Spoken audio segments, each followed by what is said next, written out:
मणिशंकर जी इससे एक बात निकल के आ रही है। इन्होंने एक बड़ी अच्छी बात कह दी कि हम जिस रूप में हैं उस रूप में आ जाए तो लोग हमारे साथ प्रेम करने लगे, मजबूर हो जाएंगे। हमें एक बात बताइए कि कांग्रेस हो, इस देश की जो सेकुलर पार्टीज होने का दंभ भरती हैं, वो पॉलिटिकल पार्टीज मुस्लिम इलाकों में मुस्लिम कैंडिडेट को सामने लाके खड़ा कर देती है। हमारे जहन में एक बार बार सवाल आता है, इस देश की मुस्लिम राजनीति करने वाली मुस्लिम नाम की पार्टी, चाहे वो ओवैसी साहब का हम जिक्र यहां पर भी कर सकते हैं, कोई हिंदू चेहरे को क्यों नहीं खड़ा कर सका?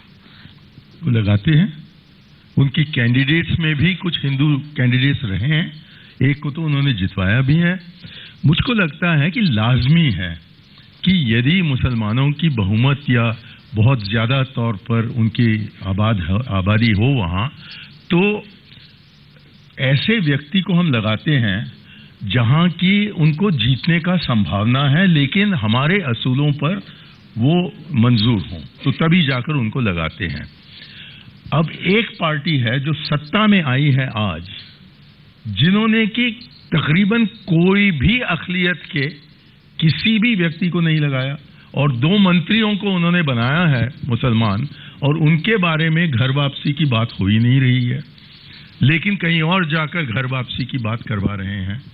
मेरा ये कहना है कि जो मौलाना साहब ने कहा उससे मैं बिल्कुल सहमत हूं कि हमारी सभ्यता के कारण हम अपने विविधता को आधार बनाकर एकता बना रहे हैं इस देश में, और इसका सबसे बड़ा योगदान उस धर्म का है या उस पंथ का है जिसकी बहुमत हमेशा हमारे देश में रही है।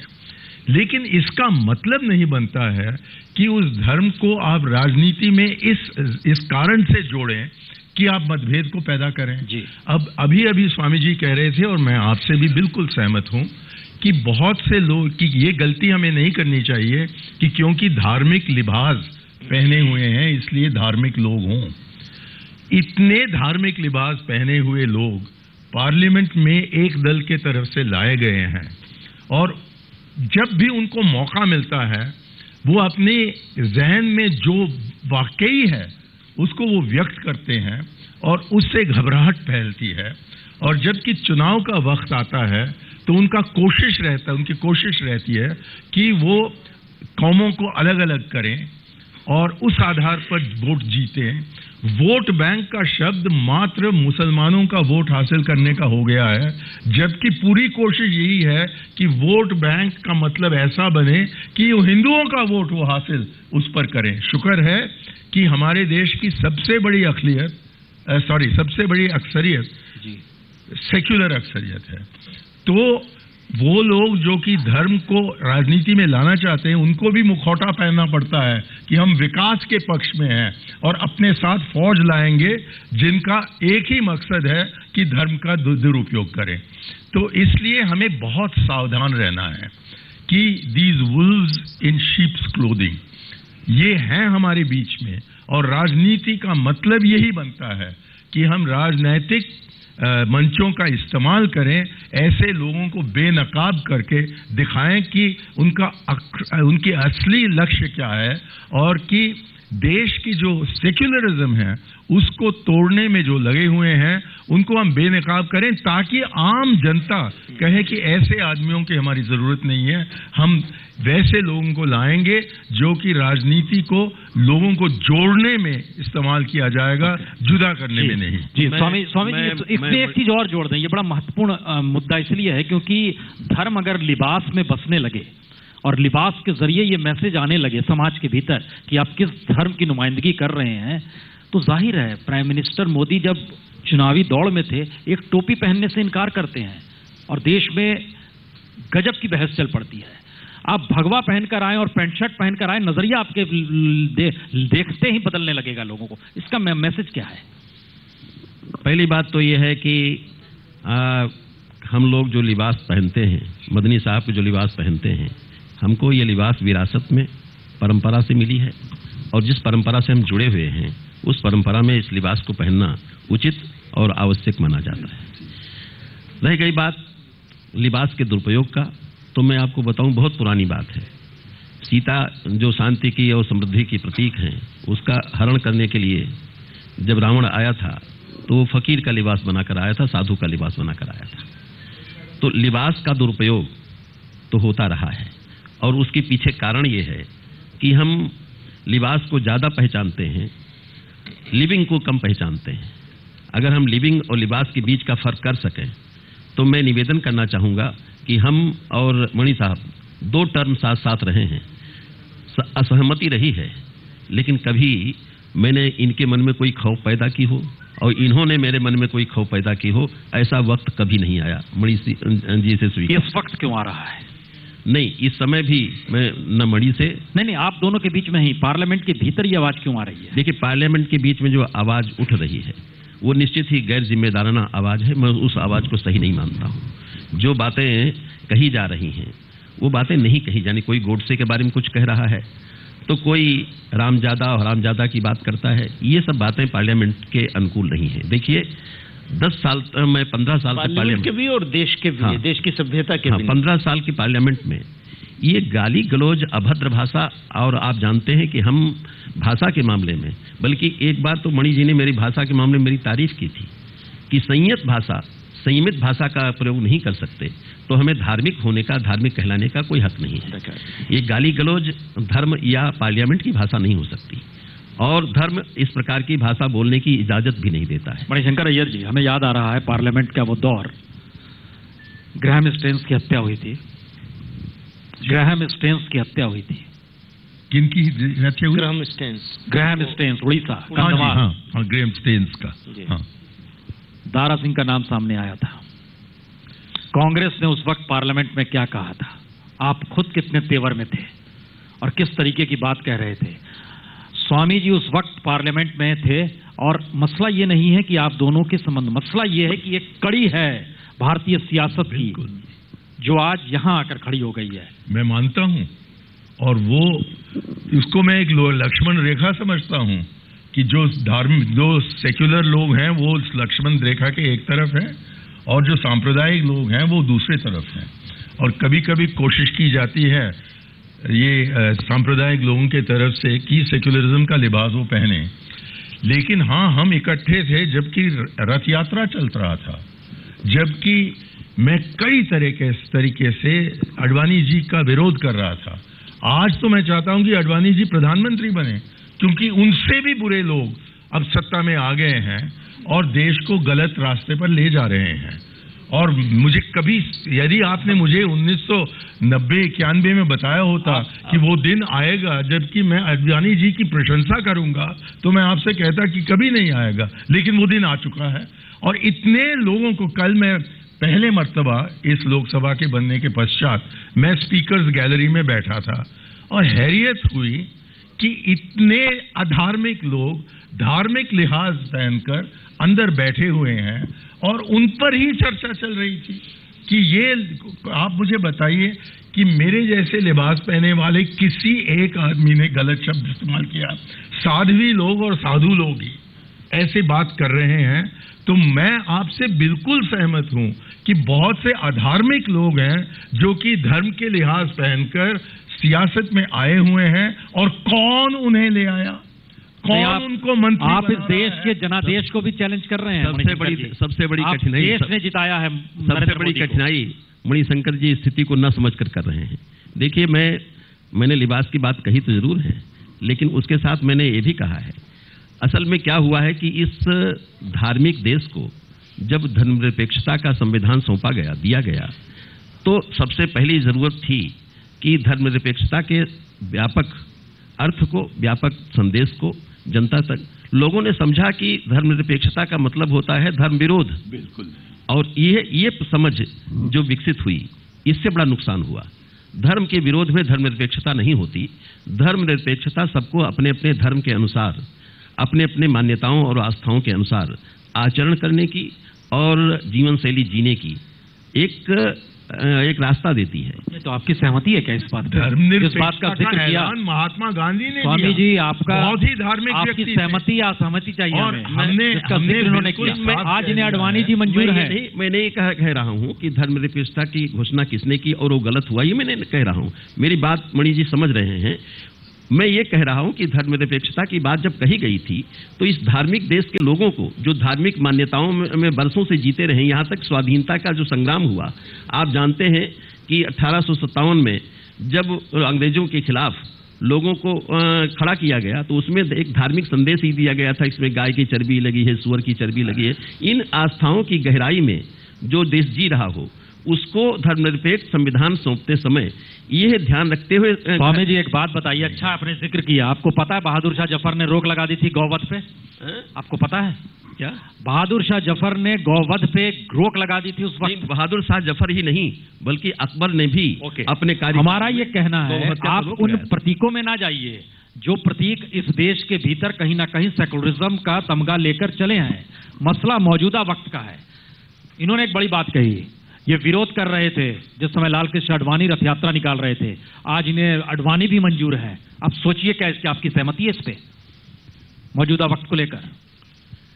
देखिए, आडवाणी जी को मैं जानता हूं, आडवाणी जी का जिक्र नहीं है यहां, जिक्र प्राइम मिनिस्टर मोदी का है। देखिए, प्राइम मिनिस्टर मोदी निश्चित ही संविधान की मर्यादाओं का और संविधान का जो उद्देश्य है उसके प्रति समर्पित व्यक्ति है। देखिए, उसने अपने चुनाव प्रचार में सबसे पहली बात जो की वो ये कि जाति, यहां हम ये भूल जाते हैं कि धर्म के साथ ही जाति जुड़ी हुई है और जाति को संवैधानिक शासकीय संरक्षण दिए गए। जाति के आधार पर आरक्षण किया गया, जाति के आधार पर पिछड़ा और अगड़ा किया गया और देश में जाति की राजनीति इतनी गहराई तक पहुंच गई कि आज भी जो सांप्रदायिक झगड़े हो रहे हैं वो सांप्रदायिक झगड़े कम हैं, जातीय झगड़े ज़्यादा हैं। इसलिए ज़रूरी था कि इस देश में धर्म के मर्म को सही ढंग से लोगों के सामने प्रस्तुत किया जाता। पहली बार ये हुआ है कि लोग जातियों से ऊपर उठकर मोदी के साथ खड़े हुए हैं। मोदी के साथ किस जाति के लोग हैं ये नहीं कहा जा सकता। मैं बस एक सवाल करना चाहता हूं, साध्वी ज्योति को किसने मंत्री बनाया? गिरिराज सिंह को किसने मंत्री बनाया? साक्षी महाराज को किसने पार्लियामेंट में ले आया?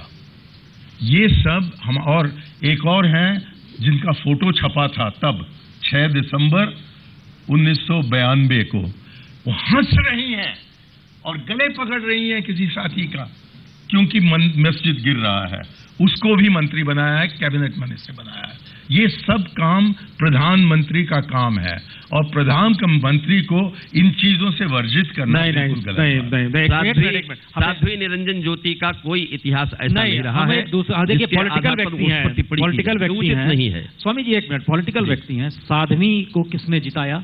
कांग्रेस उम्मीदवार, वहां से जमानत जब्त क्यों होती है? योगी आदित्यनाथ कैसे जीत जाते हैं? साक्षी महाराज कैसे जीत जाते हैं? जिस देश में सारी ताकत राजनीतिक सत्ता में सिमटा दी जाए और जीतने के लिए जनता वोट डाल दे और उस वोट बैंक को क्रिएट करने के लिए अगर धर्म का आसरा लिया, आपके पास समाधान? बिल्कुल हमारा दोष है कि हमने सरकार इतनी बुरी तरह से चलाई, खासतौर पर यूपीए 2 के दौरान, कि जनता ने कहा कि हम आपको नहीं चाहते हैं। तो जहां भी कांग्रेस वालों को खड़ा करवाया, 160 जगह में जहां की हमने जीता था, उन्होंने कांग्रेस के विरोध में वोट डाला, ये नहीं कि किसी साध्वी के पक्ष में डाला। आप बोले ये बात मैं इसलिए कहना, इस संदर्भ से जुड़ते हुए कहना चाहता हूं कि कांग्रेस के प्रति जो नाराजगी थी, उस नाराजगी को मोदी के पक्ष में बदलने के लिए मोदी ने जो अभियान चलाया, उसमें उन्होंने न तो मजहब को लिया, न जाति को लिया, न क्षेत्र को लिया, न भाषा को लिया। उन्होंने देश को आवाज़ दी और देश के सामने जो बड़ी चुनौतियां थीं 3-4, जिसकी चर्चा मैं यहाँ करना उचित नहीं समझता हूँ, उन चुनौतियों से निपटने का साहस दिखाया कि मैं इन चुनौतियों का सामना कर सकता हूँ। तो देश के सभी लोगों ने और सभी जातियों ने, सभी मजहबों ने एक स्वर से, मैं ऐसे चुनाव क्षेत्र जानता हूं जिन चुनाव क्षेत्र में संप्रदाय विशेष का वर्चस्व रहता है और उसी के प्रत्याशी जीतते हैं, लेकिन इस चुनाव में ऐसा नहीं हुआ। इस चुनाव में हर जगह भारतीय जनता पार्टी, खासकर उत्तर प्रदेश की बात मैं करूं, उत्तर प्रदेश के तमाम उन क्षेत्रों में भारतीय जनता पार्टी के प्रत्याशी जीते। तो अगर मोदी ने जाति और संप्रदाय की बात की होती तो निश्चित ही वो उन क्षेत्रों से हमारे प्रत्याशी चुनकर ना आते, बीजेपी के प्रत्याशी चुनकर ना आते। मंत्री साहब, बड़ी थिन रेखा है जहां पर सियासत चल रही है, जहां पे धर्म का इस्तेमाल का आरोप लग रहा है, जहां पे धर्म के जरिए ही राजनीति को बेहतर बनाने की स्थिति आ रही है। इस लकीर के बीच में खड़ा मुसलमान खौफजदा नहीं है। मुसलमान इस देश के भीतर में ये मैसेज देना चाह रहा है कि हमसे आप प्रेम करने लगोगे, जो जिसका जिक्र आप कर रहे हैं। लेकिन इस देश की सत्ता ही जब उस पूरे प्रोसेस वोट बैंक से बनती है और जहां उत्तर प्रदेश की जमीन पे ये राजनीति हो रही है, फिर हमको आने वाले वक्त में देखना है एक नई सत्ता नए तरीके से। और जिसका जिक्र कर रहे हैं यूपीए 2 फेल, कल वहां पे मुलायम फेल का जिक्र होने लगेगा। लेकिन आपके हाथ में आएगा क्या? आपको किस रूप में अब अपने आप को सामने रखने की जरूरत आन पड़ी है? आपको महसूस होता है ये, या सब कुछ ऐसे ही चलेगा? देखिए, मेरा मानना यह है कि मुसलमान को इस देश के लोगों से अलग करके नहीं देखना चाहिए। अगर सियासत अलग करे तो? मैं ये उम्मीद करता हूं कि बहुत जल्द ऐसा वक्त आने वाला है कि जो सियासत अलग करने की कोशिश करेगी वो सियासत खुद अलग हो जाएगी। बिल्कुल सही, मैं ऐसी उम्मीद करता हूं और मुझे इस बात का पूरा विश्वास है कि देश के मामलात से पहले भी मुसलमान अलग नहीं रहा, आगे भी अलग नहीं रहेगा, अलग नहीं होगा। जो हाल सबका होगा वही हाल मुसलमान का होगा। जो तरक्की सबकी होगी वही तरक्की मुसलमान की होगी। जो अच्छाई सबको मिलेगी वो अच्छाई मुसलमान को भी मिलेगी, और जो बुराई सबको मिलेगी तो वो मुसलमान के हिस्से में भी आएगी। ऐसा नहीं हो सकता कि कोई बुराई हो और वो सिर्फ मुसलमान को मिले, सब देश वालों को भुगतना पड़ेगा। महंगाई होगी तो सबके लिए होगी, तो पार्लियामेंट की बहस का कोई मतलब नहीं है। नहीं, ये क्यों कहेंगे? अगर बहस नहीं होगी तो फिर अपोजिशन कैसे रहेगी? पोजीशन कैसे रहेगी? सरकार कैसे ठीक होगी? जो गलतियां होंगी उसकी निशानदेही कैसे होगी? वो गलती इधर भी हो सकती है, इधर भी हो सकती है। तो ये तो काम लेकिन रास्ता वहां से नहीं निकलेगा, रास्ता देश और जनता के बीच से निकलेगा। ऑफ कोर्स, पार्लियामेंट से नहीं निकलेगा। ऑफ कोर्स, राजनेताओं और पार्लियामेंट से तो बस सिर्फ सिस्टम हो सकता है, बस, और तो कुछ नहीं हो सकता। काम तो देश के लोगों को ही करना है। उन बातों का कोई मतलब नहीं है जो कहा जाता है कि यह हिंदू राष्ट्र है। उन बातों का कोई मतलब नहीं है जो एक टोपी नहीं पहनने पर हंगामा मचा देते हैं। देखिए, मैंने उस वक्त भी कहा था जब टोपी की बात आई थी, आप ही को कहा था, याद होगा आपको, आपने 3rd डिग्री किया था मेरा जी, उस वक्त कहा था मैंने ये बात, और लोगों ने उसका बहुत सारे उल्टे सीधे मतलब भी निकाले थे। मैंने एक बात कही थी, बिल्कुल सही किया। जब मैं कोई काम ऐसा नहीं कर सकता तो वो क्यों ऐसा कोई काम करें? ठीक, और टोपी पहन लें और फिर पूरी कौम को टोपी पहनाएं, तो क्या मतलब है इसका? तो ये तो, इसकी तो कोई अहमियत नहीं है। हमारा जो अपना व्यक्तिगत विश्वास है, यकीन है, हम उस पर कायम हैं और दूसरे की इज्जत करेंगे, दूसरे का आदर करेंगे, दूसरे के साथ सही मामला करेंगे। तो ये जो टोकनिज्म है, इसका तो मैं कभी, जो लोग सुन रहे हैं उनके कुछ सवाल होंगे, जरा उनसे कुछ सवाल ले लिए जाए।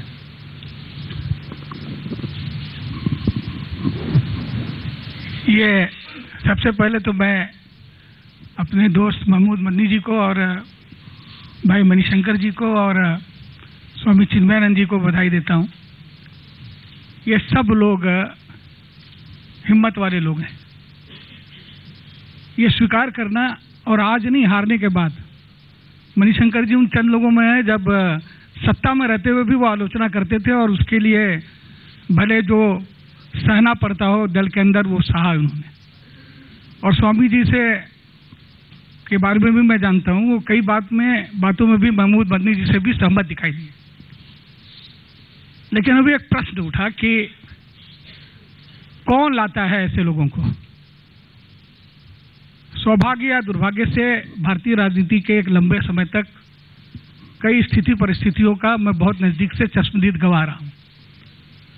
मैं बताना चाहता हूं कि समाजवादी पार्टी के संसदीय बोर्ड का मैं सदस्य था, और जिस व्यक्ति को लेकर के आज देश में कोलाहल उहापोह मचा हुआ है, साक्षी महाराज के लिए, वह साक्षी महाराज संसदीय बोर्ड में हमसे बहुत मित्रता नहीं है। आजम खान के विरोध के बावजूद, हम सब के विरोध के बावजूद मुलायम सिंह जी द्वारा राज्यसभा में सांसद बनाए गए, और इसलिए बनाए गए, यह कहे जाने के बावजूद कि बाबरी मस्जिद की शहादत की ईंट उन्होंने अपने पखाने में लगाई। ये बात आजम खान साहब ने कही। इसके बावजूद उन्होंने कहा नहीं, बहुत जरूरी है, इसका वोट बैंक जो है जीतने के लिए बहुत जरूरी है। लोधियों का बहुत समर्थन मिलेगा और साक्षी महाराज जी समाजवादी पार्टी से राज्यसभा के सांसद बनाए गए।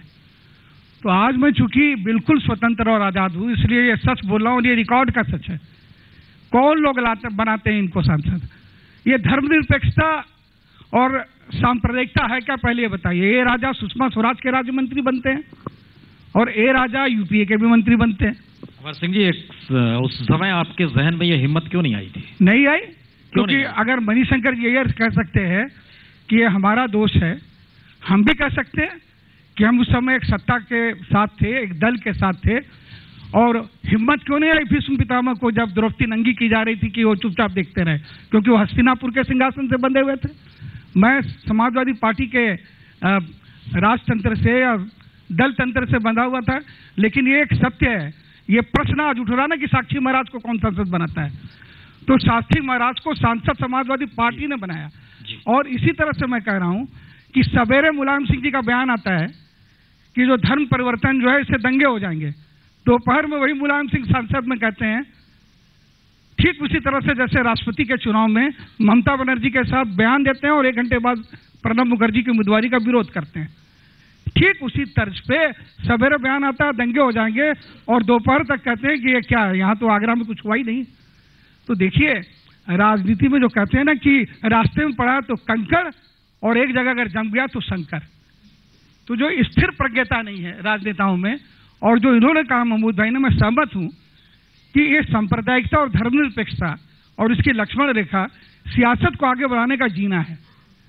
और जब तक कि सियासत को आगे बढ़ाने का जीना रहेगा, जिसमें हम भी दोषी हैं। नहीं वो ठीक है, देखिए ये तो हम लोग लगातार यही दिखाते आए हैं। हाँ, हम लोग, लेकिन मैं तो ये प्रश्न आपने किया, यह प्रश्न मैं पूछना चाहता हूं इन तीनों लोगों से, बजाय इसके कि हम सांप्रदायिकता और धर्मनिरपेक्षता की बात करें, बजाय इसके कि हम ये बात करें कि आज निरंजन ज्योति ने क्या कहा, तो निरंजन ज्योति ने जो कहा वो गलत कहा और इसको स्वामी चिन्मयानंद जी भी स्पष्ट कर रहे हैं कि गलत है। प्रधानमंत्री मोदी जी ने भी कहा कि गलत है, उन्होंने कहा माफी भी मांगी। लेकिन ये बताइए, सहारनपुर में जो मसूद साहब ने कहा कि हम मोदी की गर्दन काट लेंगे, क्या वो सही है? न तो ये सही है, न तो वो सही है जी। तो इस बारे में क्या कहना है? वो तो बिल्कुल सही बात है, इससे तो किसी को सहमति हो ही नहीं सकती। इसमें अमर सिंह साहब जो कुछ कह रहे हैं उसको थोड़ा गंभीरता से लेना चाहिए। देखिए, ओवैसी साहब ने हैदराबाद में क्या कहा और मसूद साहब ने सहारनपुर में क्या कहा। कीजिए, कौन से ओवैसी साहब? अकबरुद्दीन ने जो कहा वो अदालत में है, असल केस चल रहा है उसमें, किसी प्रकार का इल्जाम नहीं है। मैंने जो बात कही गई है, जो बात मीडिया में आई है, उसी की चर्चा कर रहा हूँ। वो बात अदालत में है, कहाँ है मुझे पता नहीं, लेकिन कही गई। अभी आजम खां साहब ने, मतलब अगर आजम खां साहब का इतिहास देखा जाए तो भारत माता को डाइन कहने से लेकर अब तक वो क्या कुछ कह चुके हैं। अगर उन बातों को गौर किया जाए तो निश्चित ही ये कहा जा सकता है कि समाजवादी पार्टी उत्तर प्रदेश में एक संप्रदाय विशेष को एक गलत रास्ते पर ले जाने की कोशिश कर रही है, केवल वोट बैंक के लिए, केवल अपने। स्वामी जी, मुश्किल यही है, जो बात मुलायम सिंह ने कही, जो बात बीजेपी की तरफ से कही गई, और इन दोनों को लेकर फिर उसी पार्लियामेंट में जो ओवैसी ने कहा, दोनों मिले हुए हैं। हस्तिनापुर की लड़ाई में हर कोई फंसा हुआ है, इसको मान लीजिए आप। इस सियासत का मतलब यही हो चला है। इसीलिए धर्म का मसला हो, समाज को बांटने की जिक्र हो रहा हो, या किसी भी इशू को कहीं से लाने की बात हो, हर कोई हस्तिनापुर की लड़ाई लड़ रहा है। हर का अपना एक हस्तिनापुर है। हस्तिनापुर का नाम आपने ठीक लिया। हस्तिनापुर की लड़ाई में से कुछ ऐसा निकलना चाहिए जो देश के हित में हो, जो देश के हित। देखिए, हस्तिनापुर की लड़ाई में गीता जैसा ग्रंथ भी निकला। मैं यहाँ कहना चाहता हूँ कि देश में अब तक जिन कारणों से देश कम रहा है, चाहे वो सांप्रदायिक हो, चाहे वो जातीय हो, चाहे वो मजहबी हो, चलिए कम से कम उन पर विराम लगना चाहिए। हमें लगता है कि हमें देश हित में जी, इस देश में जितने भी आध्यात्मिक रूहानी सोच के लोग हैं, उन्हें आपस में एक कम्युनिकेशन, एक संवाद कायम करना चाहिए और देश को मजबूती और सही दिशा में। ये वक्त आया है, जैसे आज़ादी के बाद ये एक वक्त आया था और एक दौर चला। आज मैं समझता हूँ देश एक मोड़ पर खड़ा है और देश को आगे बढ़ने के लिए एक अवसर है, मौका है। हमें उन तमाम बातों को जिसकी वजह से देश को नुकसान हुआ है वो दरकिनार करके आगे बढ़ना चाहिए देश को मजबूत करने के लिए। चलिए, अच्छा है, विपक्ष के नेता भी इसका जिक्र करते हैं, प्राइम मिनिस्टर भी इसका जिक्र करते हैं। 25 को अलीगढ़ का इंतजार हो रहा है, अलीगढ़ में क्या होगा, सियासत में कैसे उबाल पैदा होगा, इसका भी इंतजार हो रहा है। मैं इस संबंध में एक बात कहना चाहता हूं। मैंने अरुणाचल के राजभवन में मधुलिमय की एक किताब पढ़ी जिसमें उन्होंने देश में बदलती हुई डेमोग्राफी को लेकर चिंता व्यक्त की थी। मैं एक सवाल अगर इस संदर्भ में आप जानना चाहते हैं तो मैं पूछना चाहता हूं कि पूरे पूर्वोत्तर राज्य में जनजातियां आज खत्म हो गई और एक मजहब विशेष के लोग, एक धर्म विशेष के लोग वहां संख्या में ज्यादा हो गए। वे कोई पैदा नहीं हुए हैं, परिवर्तित हुए हैं। हम मानते हैं कि मुस्लिमों की तादाद जो बढ़ी है वो पैदाइश से बढ़ी है। नहीं, मुश्किल देखिए यही है जिसका जिक्र आप कर रहे हो ना, मुश्किल यही है कि 2001 के सेंसस में इसका जिक्र नहीं होता है, लेकिन सर संघ चालक सुदर्शन जी की अगुवाई में एक पुस्तिका आरएसएस निकालती है जिस डेमोग्राफी की आप बात कर रहे हैं। 2003 में पुस्तिका निकल कर आई थी कि किस तरीके से इम्बैलेंस हो रहा है। जो काम सरकारों का होना चाहिए वो ऑर्गेनाइजेशन के तौर पे चीजें निकलेंगी, ऑर्गेनाइजेशन सरकारों पर हावी होंगी, उसके जरिए एक वोट बैंक पर।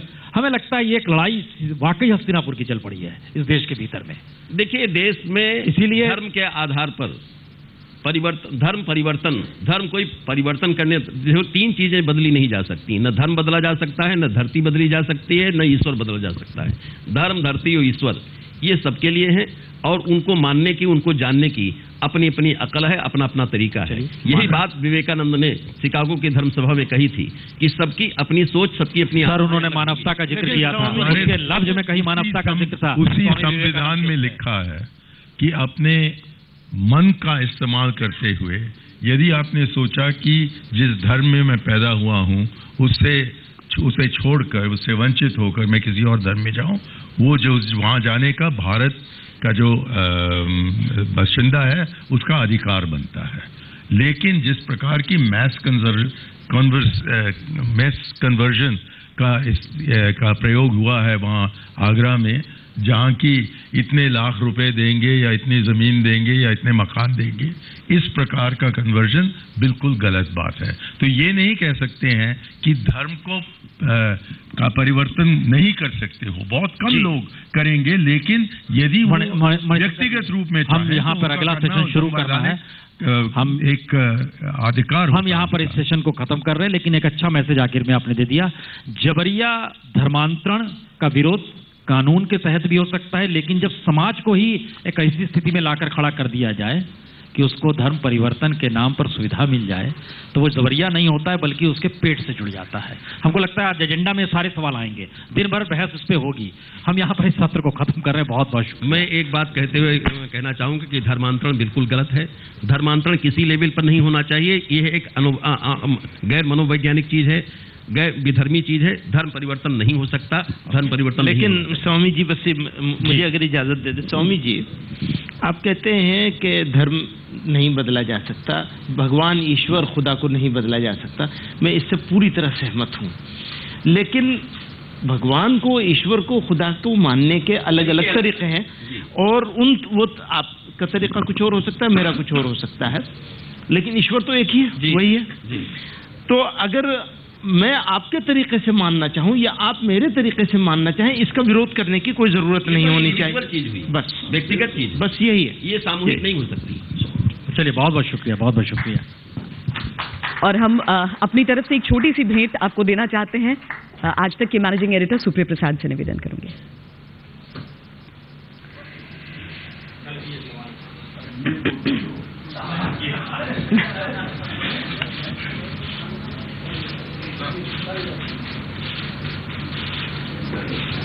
एक सेक्युलर पुल बनता है।